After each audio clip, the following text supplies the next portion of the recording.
This channel does not promote any violent, harmful, or illegal activities. All content provided by this channel is meant for an educational purpose only. রাজ্যপালকে বেলাগাম আক্রমণ কল্যাণ বন্দ্যোপাধ্যায়। রাজভবনে বিজেপির দুষ্কৃতীদের রাখছেন CV আনন্দ বোসকে নিশানা তৃণমূল সাংসদে। রাজ্যপালকে আগে বলুন যে রাজ্যপালের ভবনে যেন বিজেপির সমস্ত ক্রিমিনালদের যেন রাজভবনে না রাখে। ওই রাজভবনে বসে ক্রিমিনালদের রাখছেন আর সবাইকে একটা করে বন্দুক দিচ্ছেন আর বোমা দিচ্ছেন, মেরে এসো তৃণমূলের লোকেদের। আপনি আগে সব এগুলো বন্ধ করুন। আপনার মতো অপদার্থ রাজ্যপাল যতদিন থাকবে, বিজেপির চাকর বাকর রাজ্যপাল যতদিন থাকবে, ততদিন ভালো জিনিস পশ্চিমবাংলায় কখনো দেখতে পাবেন না।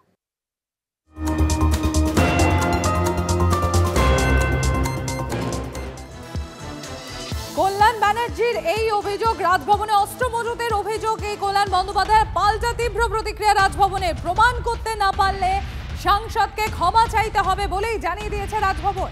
বিবৃতি জারি করে আজ ভোর 5টা থেকে 100 জনের মধ্যে সীমিত সংখ্যক সাংসদ, নাগরিক সমাজের প্রতিনিধিদের এবং সাংবাদিকদের জন্য রাজভবন খুলে দেয়া হয়েছে। আদৌ কোনো অস্ত্র বা গোলা বারুদ রাখা হয়েছে কিনা সবাই দেখে যাক, এমনই বিবৃতিও দেওয়া হচ্ছে রাজভবনের তরফ থেকে।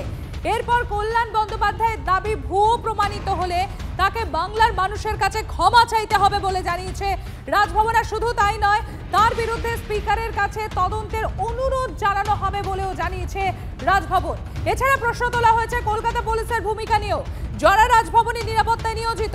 রাজভবনের দাবি, যদি সত্যি অস্ত্র ভেতরে ঢোকে তবে তা Z+ নিরাপত্তা প্রাপ্ত রাজ্যপালের জন্য গুরুতর হুমকি। তাই অবিলম্বে তদন্তের দাবি জানিয়েছে রাজভবন। রাজ্যপালকে নিরাপত্তা দফতর পরামর্শ দিয়েছে তদন্ত শেষ না হওয়া পর্যন্ত অন্যত্র সরে যাওয়ার জন্য, কিন্তু রাজ্যপাল স্পষ্ট জানিয়েছেন তিনি রাজভবনেই থাকবেন, যাই ঘটুক না কেন।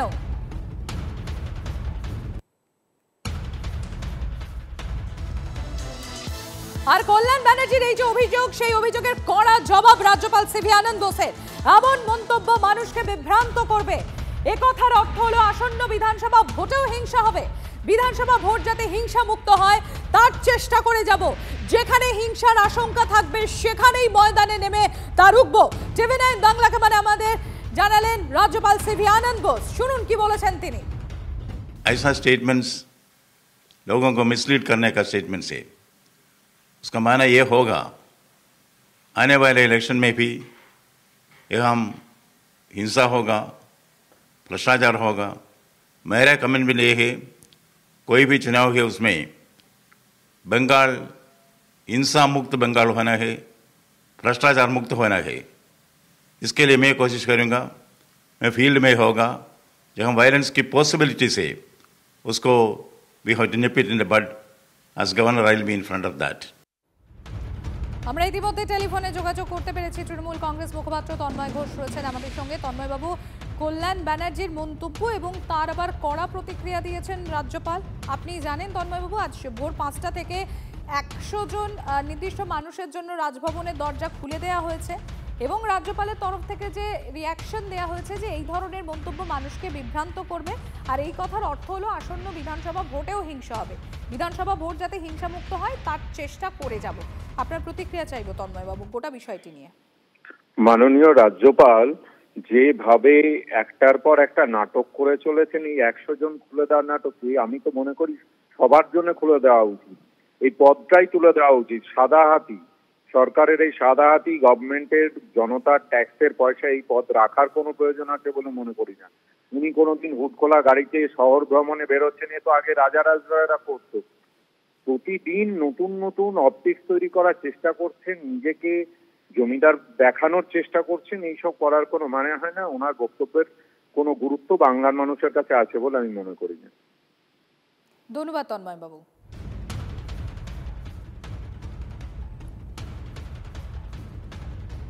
খবরে আসার জন্য এসব বলেন কল্যাণকে নিশানা দিলীপ ঘোষের। কি বলেছেন দিলীপ ঘোষ শোনাই আপনাদের। কল্যাণ ব্যানার্জি মাঝে মধ্যে উটপটাং কথা বলে একটু খবরে আসেন। কোথাও না হলে নিজের পার্টির মধ্যে ঝগড়া করে দেন, নিজের এমপিদের সঙ্গে ঝগড়া করে উনি খবরে থাকতে ভালোবাসেন। এইসব কথার কোনো মানে হয় না। বাকি রাজ্যপাল আছেন, তিনি দেখবেন ব্যাপারটা।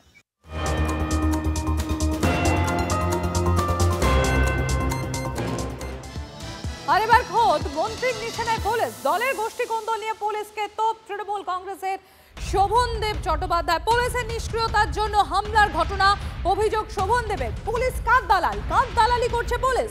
সমাজ বিরোধীদের দালালি করবে পুলিশ? প্রশ্ন রাজ্যের মন্ত্রী। ঘটনার পর সঙ্গে সঙ্গে সব জায়গায় আসবে, মায়ের সঙ্গে দেখা করবে, যার হয়েছে হাসপাতালে যাবে, সেখানে দেখবে কি হয়েছে না হয়েছে, এনকোয়ারি করবে। কিছুই নাই। পুলিশ নাকি উল্টো বলছে যে মিটিয়ে নাও মিটিয়ে নাও। পুলিশ কার দালাল? কার দালালি করছে পুলিশ? আমি তো বুঝতে পারছি না। সমাজ বিরোধীদের দালালি করবে পুলিশ?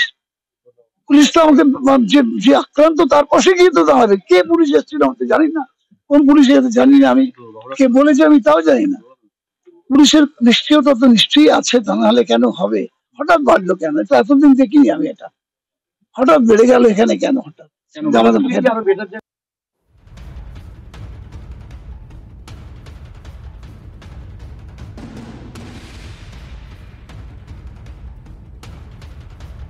আপনারা শুনলেন মন্ত্রী, রাজ্যের মন্ত্রী শোভনদেব চট্টোপাধ্যায়। তিনি এবার পুলিশের ভূমিকা নিয়ে তিনি প্রশ্ন তুলে দিলেন।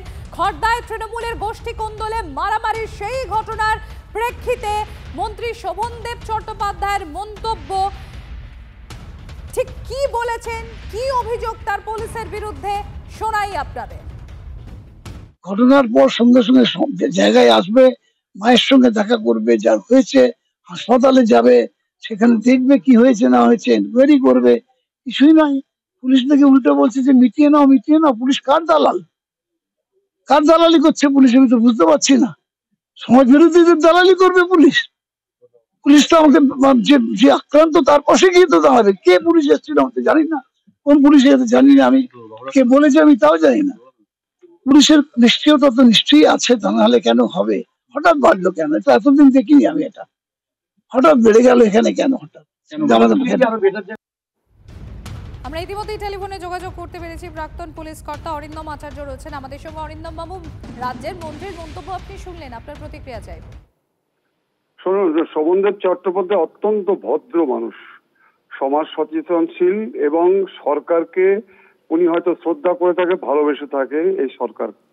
কিন্তু আজকে পুলিশের যে অধোগতি, পুলিশ অপরাধ দমন করতে যে নিজেরাই অপরাধী হয়ে যাচ্ছে, ওনার বক্তব্য শুধু স্পষ্ট নয়, এর আগেও আপনি দেখবেন বহু এই শাসক দলের মন্ত্রী কর্মীরা পুলিশের বিরুদ্ধে আজকে সোচ্চার হয়েছে।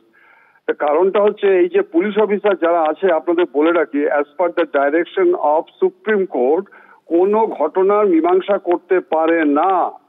কাকদ্বীপ থানার একজন অফিসার ইনচার্জ মীমাংসা করেছিল বলে তাকে সাসপেন্ড করে দেওয়া হয়েছিল হাইকোর্টের অর্ডারে। অতএব এরা আইন জানে না, এরা কিছুই জানে না, এরা হচ্ছে দলদাসে পরিণত হয়েছে। এদের এক সংখ্যক শুধু অর্থ উপার্জনের মগ্ন এবং সরকারের বদনাম করার জন্য মগ্ন। পুলিশের কাজ এটা নয়। সেবাব্রতী মানসিকতা নিয়ে মানুষের পাশে দাঁড়ানোটাই প্রথম কাজ। They are the guardian of liberty and rights of the individual. অতএব আজকে এই ক্ষেত্রে যে পুলিশের যে অধোগতি, চতুর্দিকে আপনি দেখুন, কিছু সংখ্যক পুলিশ অফিসার যারা কাজ করতে চাচ্ছে তারা দিনরাত অক্লান্ত পরিশ্রম করছে, আর কিছু সংখ্যক পুলিশের কাজ আজকে যে প্রশ্নের মুখে আমি আপনি না, হাইকোর্ট যেভাবে নাকি ভর্ৎসনা করছে, আমরা চাকরি জীবনে এত শুনিনি। সাসপেন্ড হচ্ছে, কয়লা তুলছে, দুজন এসআই কে সাসপেন্ড করলো। অবশ্যই রাস্তাঘাটে তো আজকে পুলিশ সম্পর্কে সাধারণ মানুষের যে আজকে বিরূপ প্রতিক্রিয়া, সেটা হয়তো উনি আজকে প্রতিধ্বনিত হয়েছে। এটা ঠিকই বলেছেন, 100% হি ইজ শিওর, ঠিক কথা বলেছেন। ধন্যবাদ অরিন্দম।